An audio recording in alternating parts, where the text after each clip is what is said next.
அதிமுக கட்சியிலிருந்து, இந்த பக்கம் திராவிட முன்னேற்ற கழகத்து கட்சியிலிருந்து, ஏன் பிஜேபி கொள்கை எதிரின்னு சொல்லிட்டு இருக்காங்களே, பிஜேபி கட்சியிலிருந்து தமிழிசை சவுந்தரராஜன் அவர்கள் கூட ஒரு விஷயத்த சொல்லியிருக்காங்க. முன்னாடி விமர்சனம் பண்ண வேற, இன்னைக்கு கொஞ்சம் தளபதி விஜய் மேல ஒரு பாசத்தோட சேர்ந்து விமர்சனம் அப்படின்னு தான் சொல்லுவேன். அவர் அப்படியே அப்படியே தடவி விட்ட மாதிரி தமிழிசை சவுந்தரராஜன் அந்த அக்கா வந்து சொல்லியிருக்காங்க. ஓகே, அவங்க சொன்னதையும் பார்ப்போம்.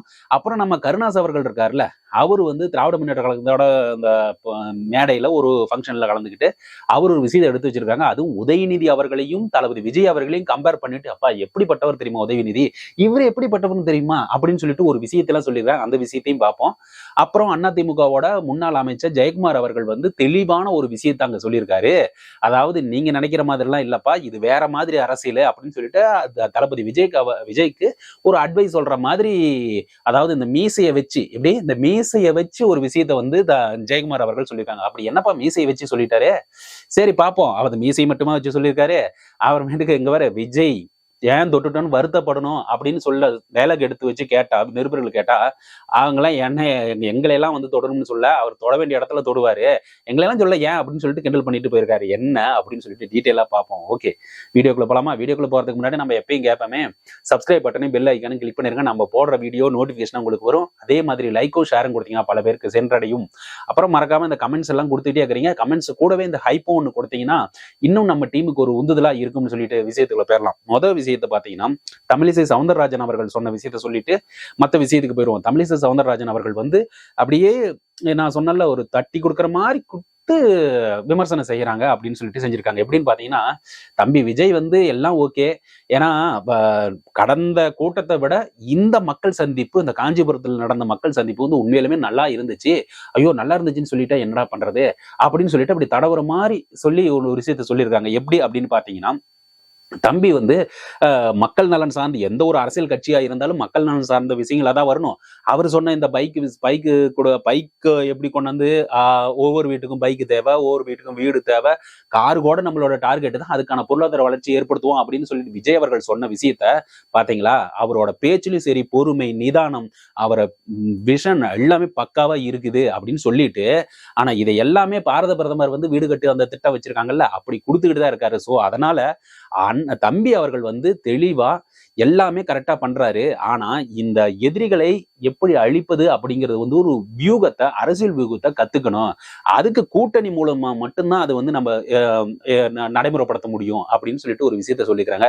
அப்படின்னா என்ன சொல்றாங்கன்னா, நீ பேசுறதெல்லாம் கரெக்ட் தான் தம்பி, எல்லாமே பக்கா, நீ வந்து உங்க இருக்கிற மாசும் பக்கா, மக்களும் உங்க பக்கம் தான் இருக்காங்க, பெண்கள் அதிக அளவில் இருக்கிறாங்க, அதாவது இதெல்லாம் நான் சொல்றது. ஆனா மக்கள் சிந்திக்கிறது அக்கா அந்த எல்லாம் மறைச்சு அப்படியே இன்டைரக்டா சொல்லிட்டு வராங்க.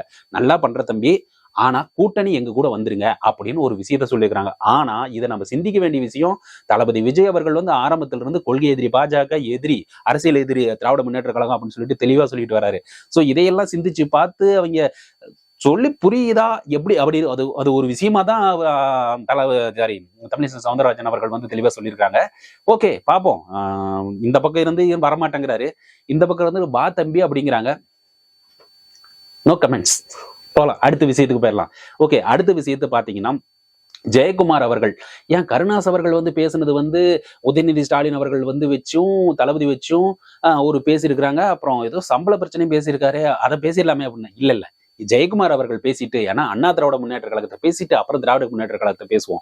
ஓகே, இப்போ அண்ணா திராவிட முன்னேற்ற கழகத்து நம்மளோட ஜெயக்குமார் அவர்கள் இருக்காங்கல்ல, அவங்க வந்து இன்னைக்கு பிரஸ் மீட் நடந்துகிட்டு இருக்கும் போது அவர் ஒரு விஷயத்தை எடுத்து வைக்கிறாரு. என்ன விஷயத்தை எடுத்து வைக்கிறாருன்னு பாத்தீங்கன்னா, அவர் எடுத்து வைக்கல, நிருபர்கள் வந்து எல்லாம் கேள்வி கேட்கிறாங்க.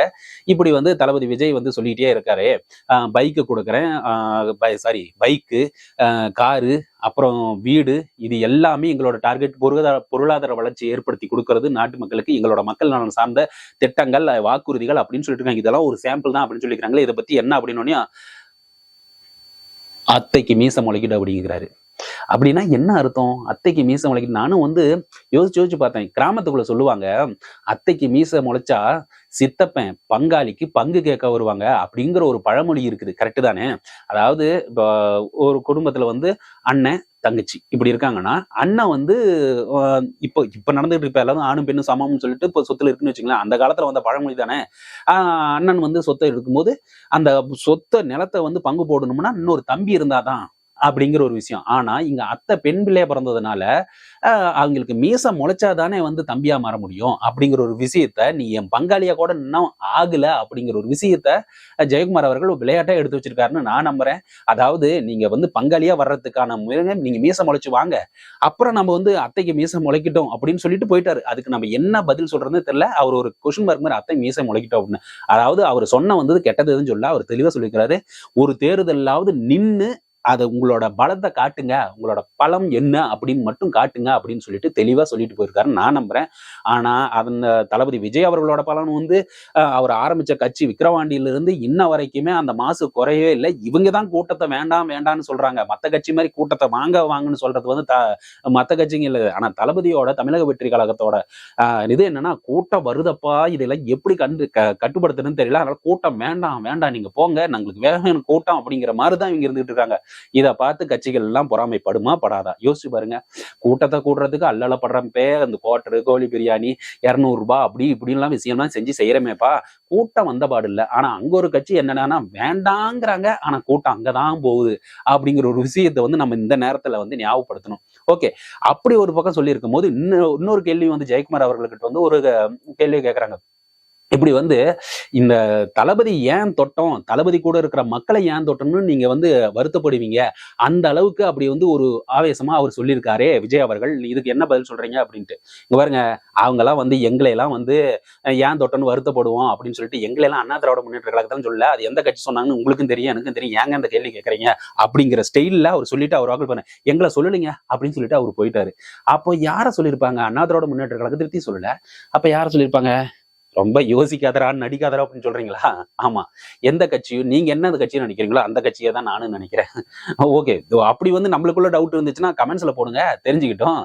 ஓகே, சோ அடுத்த விஷயத்துக்கு போயிருவோம். அடுத்த விஷயம் பாத்தீங்கன்னா, நம்மளோட உதயநிதி அவர்கள் வந்து, அதாவது திராவிட முன்னேற்ற கழகத்தின் சார்பில் வந்து நடந்த ஒரு கூட்டத்துல வந்து கருணாஸ் அவர்கள் கலந்துகிட்டாரு. அவர் கலந்துகிட்டும் போது அவர் பேசின வார்த்தைகள்ல தான் நாம குறிப்பா கவனிக்கணும்.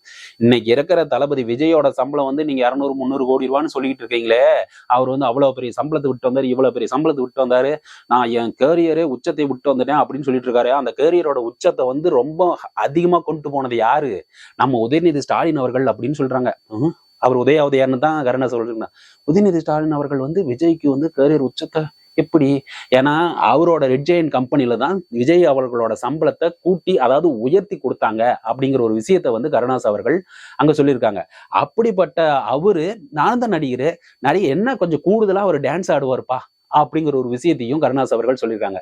இதையெல்லாம் பார்க்கும்போது, அதாவது தான் கொண்ட தலைவரையும் தான் இருக்கும் கட்சிகளுக்கும் நன்றி விசுவாசமா இருக்கணும் தான். ஆனா அதுக்காக போய் அடுத்த தலைவரையும் நாம வந்து இப்படி திட்டி பேசி, இது ஒரு அரசியல். ஓகே, அவங்க சொல்லிக்கிறாங்க, அவங்க தலைவர்கள் வந்து ஹாப்பி. இதையெல்லாம் தாண்டி நம்ம வந்து ஒரு அரசியல் கண்ணோட்டத்தோட பார்க்கும்போது, இவ்வளவு விஷயங்கள் வந்து அத்தனை அம்புகளையும் வந்து தளபதி விஜய் மேல அப்படியே விட்டுக்கிட்டே இருக்கும்போது, அவர் வந்து இதை பத்தி கவலையே பட்டுக்கல. நீ வந்து A4 ஷீட் படிக்க சொல்றியா? நான் A4 ஷீட் தான் பார்த்து படிப்பேன். எனக்கு மக்கள் நலனுக்கான, மக்களுக்கு என்ன நலனோ, நான் வந்து மக்கள் நலன் என்ன தேவையோ அதை மட்டும் தான் யோசிப்பேன். மற்றது எதை பத்தியும் யோசிக்கல. நீ என்ன வேணாலும் என்ன பண்ணிக்கோ, நான் வந்ததே மக்கள் நலனுக்காக அப்படிங்கிற விஷயத்துல அவர் ஜஸ்ட் லைக் தட்னு கிராஸ் பண்ணி அந்த கமெண்ட்ஸ் எல்லாம், அந்த அம்பியெல்லாம் பிச்சேஞ்சிட்டு போயிட்டு இருக்காரு. ஸோ இதையெல்லாம் தாண்டி ஒரு ஜென்ரலா ஒரு டிஸ்கஷன் பேசலாமே. இப்போ நேத்து சொன்ன விஷயத்த அவர் வந்து அந்த காரு, பைக்கு, வீடு, இது மாதிரி விஷயத்தெல்லாம் நல்லா யோசிச்சு பாருங்க. ஒவ்வொருத்தரும் ஒண்ணு இல்லைங்க, ஏங்க 10ஓட 11 ஒரு கட்சி சொல்றது தாங்க இலவசம், இந்த வாக்குறுதி இது மாதிரிலாம் தாங்க கொடுத்துட்டு இருக்கிறீங்க. நீங்க வந்து என்ன உங்களோட வாக்குறுதியா அது சாம்பிள் அப்படின்னு சொல்லியிருக்கிறீங்க. இதை எல்லா கட்சிகளும் காலங்காலமா இருக்கிற பழைய முன்னோடி கட்சிகள் எல்லாமே இதுதானே செஞ்சுட்டு இருக்கு. நீங்க என்ன புதுசா செய்றீங்க அப்படின்னு ஒரு கேள்வி கேட்கறாங்க பாத்தீங்களா? அத்தனை பேருக்கும் மக்கள் கேட்கறதா சொல்லி இவங்க கேட்க வைக்கிறாங்க. அப்போ இதுக்கு என்ன பதில்னா, தனிப்பட்ட முறையில சொல்லணும் அப்படின்னா, ஒரு விஷயங்க. இப்போ நான் இருக்கேன், எனக்கு கண்ணுக்கு அது மூக்கு வாயு இது மாதிரி விஷயங்கள்லாம் இருக்கும்போது, இதுக்கான ஒரு சரிகரத்துக்கு ஒரு மக்கள் நலன்னா என்ன? அவனோட சௌகரியம், அவனோட ஒரு வாழ்க்கை, அவனுக்கு எந்த ஒரு தொந்தரவும் இல்லாம போகணும். இதுதானே ஒரு வாழ்க்கை முறை. எந்த தொந்தரவும் இல்லாத அடிப்படை வசதிகள் அவனுக்கு வேணும். குடிக்க தண்ணீர், இப்ப நடந்து போனா பாதையில எந்த தொந்தரவும் இல்லாம இருக்கணும். உணவு, உறைவிடம், அதாவது இருக்கிற இடம், அப்புறம் வண்டி ஓட்டுறதுக்கு வண்டி, அப்புறம் வண்டி ஓட்டுறதுக்குன்னா உள்ள போய் பெட்ரோல் அந்த ஒரு எக்கனாமிக்கலா பார்க்கணும்னா ஒரு நல்ல வேலை, அப்புறம் வேலையில வந்து எந்த தொந்தரவும் இல்லாம ஒரு பாதுகாப்பான முறை, நம்ம வீட்டு பெண்கள் வந்து வெளியில சாலையில போகும்போது ஒரு பாதுகாப்பு, எந்த ஒரு திருட்டோ இல்ல கொலை கொள்ளை இந்த கற்பழிப்பு இது மாதிரி எந்த ஒரு பிரச்சனையும் இல்லாத விஷயங்கள்.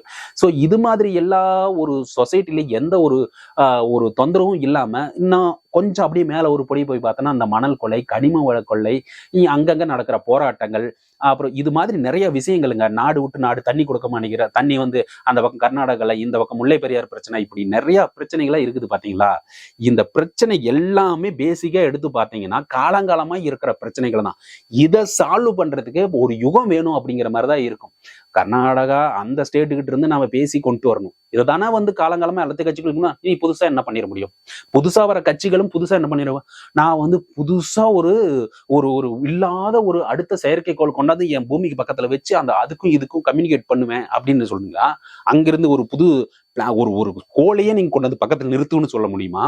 இல்ல வந்து ஏலியன்ஸை வந்து கூட்டிட்டு வந்து அவங்க ஒரு பக்கம் வச்சு அவங்கள வந்து ரோபோக்கு பதிலா அவங்கள யூஸ் பண்ணணும்னு சொல்லுவீங்களா? இல்ல மனுஷனுக்கு என்ன சாப்பாட்டுக்கு பதிலா வேற என்ன பேப்பர் கொடுத்து சாப்பிடு அப்படின்னு சொல்லுவீங்களா? என்னத்த சொல்ல முடியும்? அனைத்து விஷயங்களும் எந்த கட்சியா இருந்தாலும் நாளைக்கு ஆரம்பிக்கிற ஒரு என்ன ஒரு சூப்பர் டூப்பர் ஒரு புது கட்சியா இருந்தாலுமே எந்த ஒரு கட்சியா இருக்கட்டும் அது மக்கள் நலன் சார்ந்தது அது மட்டும் இருக்கணும். மக்களுக்கு மனிதனுக்கு தேவையான அடிப்படை வசதிகள் மட்டும்தானே இருக்கணும். என்ன கொண்டு வந்த திட்டத்தை அதை வந்து தரம் உயர்த்தி நல்லபடியா கொடுக்க வேண்டிய சூழ்நிலை மட்டும்தான் ஏற்படுத்தி தர முடியும் எந்த ஒரு கட்சியா இருந்தாலும். இதை தாண்டி ஏதாச்சும் பேசிட முடியுமா? இல்ல உங்களை எல்லாத்தையும் கொண்டு போய் நிலாவில் வந்து ஒரு ஒரு ஒரு 15-20 ஏக்கரா ஒவ்வொரு இங்க இருக்கிற தமிழ்நாட்டு மக்களுக்கு வந்து இத்தனை கோடி மக்கள் இருக்கிறாங்கல்ல, அத்தனை கோடி மக்களையும் தூக்கிட்டு போய் நான் அங்க வந்து 7.5 கோடி மக்களா அத்தனை கோடி மக்களையும் தூக்கிட்டு போய் நான் என்ன சொல்றது, உங்களுக்கு வந்து ஒவ்வொருத்தருக்கும் வந்து 10 ஏக்கரா நான் எழுதி வைக்கிறேன் அப்படின்னு சொல்ல முடியுமா? இல்ல அது பாசிபிளான்னு கேட்கிறேன்.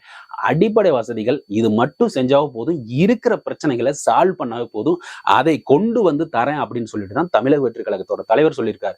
இதை தாண்டி நீங்க என்ன எதிர்பார்க்க? நீங்களும் சரி கேட்கிற அதிமேதாவிகள் தான், நீங்க சொல்லுங்களேன், என்னத்தை புதுசா கொண்டு வந்துட முடியும்?